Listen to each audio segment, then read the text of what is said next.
Oduu keenya itti aanutti hojjennu daayirektarri olaanaan OMN Dajanee Guutamaa uummanni Oromoo godinaalee Wallaggaa waggoota 5 darban marfama waraanaa beelaa fi weerara dhukkubaa keessatti dhumaa ture jedhan.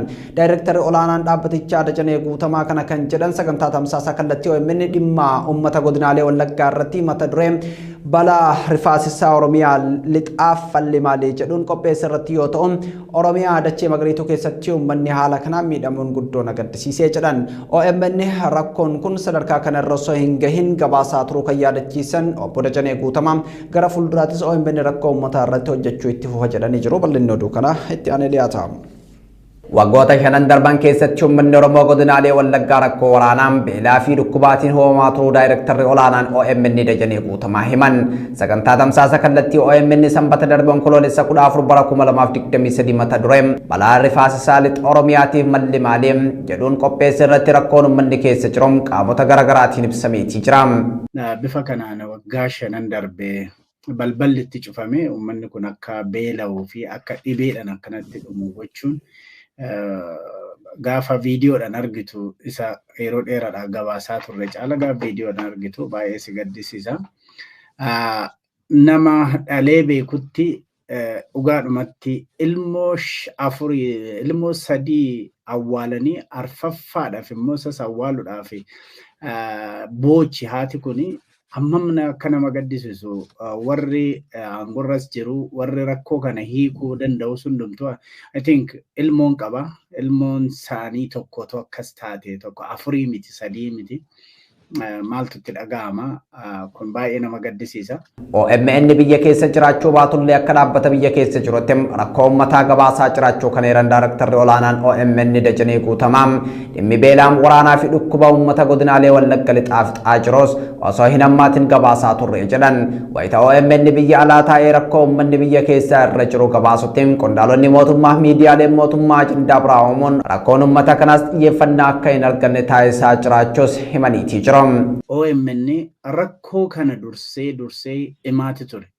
Otoo rakkoon tokko sadarkaa kanatti uummata fixu hin gahin yeroo karaa miidiyaatiin himamu waan biraa yoo karaa nageenyatiin ta'e warra juuntati warra kaan deeggartu jechuudhaan keessattuu dabballeen sooshaal miidiyaa kanarratti bobbaate arrabsoo adda addaatiin akka baay'ate waan dubbanne yeroo si gochuuf yaalantu jira. Garuu OMN akkuma hundi keessanuu beektan keessattuu namoonni naannoo sanaatti dhalattanii guddatan akka beektaniin yeroo dheeraadhaaf waan kana himaati ture. OMN gabaasaalee rakkoo uummataa wayita dhiyeessu rakkoon suni osoo hin hammaatin mootummaan tarkaanfii fudhatee uummata akka baraaruuf kan jedhan daayirektarri olaanaan OMN mootummaan garuu tarkaanfii atantamaa yeroo fudhatu hin mul'atu kun ammoo uummata Oromoo gatii kafalchiisaa jira jedhan. OMN uummata isaa biyya keessatti rakkoon jajjabduun rakkaa qabduuf akkuma kaleessaa jechoominaan sagalee ta'ee fi halkanii guyyaa kan hojjetu ta'uu simaniitii jiru. Har'umallee miidiyaaleen mootummaa gadi bahanii hooggantoonni mootummaa gadi bahanii otoo uummanni kun akkanatti dhumu yeroo isaan dubbatan hin argitan waa'ee badhaadhina biraa waan biraati.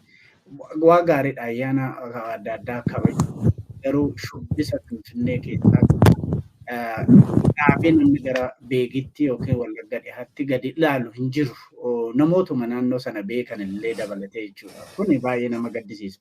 OMN irra deddeebinee ibsaa turre kana dura Wallagga dhihaa duwwaa miti. Wallagga bahaatti horroo guduruu Wallaggaatti rakkina achi jiru uummanni kun argaa jiru rakkoo uummata kana waggaa tokko dura yeroo nuti ibsaa turre takka juuntadhaa takka maali jechaatu turame garuu waggaa tokko booda gaafa tokko OBN gara mootummaatiin amannaan namni hundumtuu waa'ee Wallaggaa kana dubbachuu jalqabe keessattuu Wallaggaa bahaatii fi Wallaggaa horroo guduruu Wallaggaatti. Akka sabaatti rakkoo yeroo itti furamuu qabutti callifnee ilaalla kan jedhan obbo Dajanee Guutamaa rakkoon kun osoo sadarkaa kana hin gahin furuun ni danda'ama ture jedhan.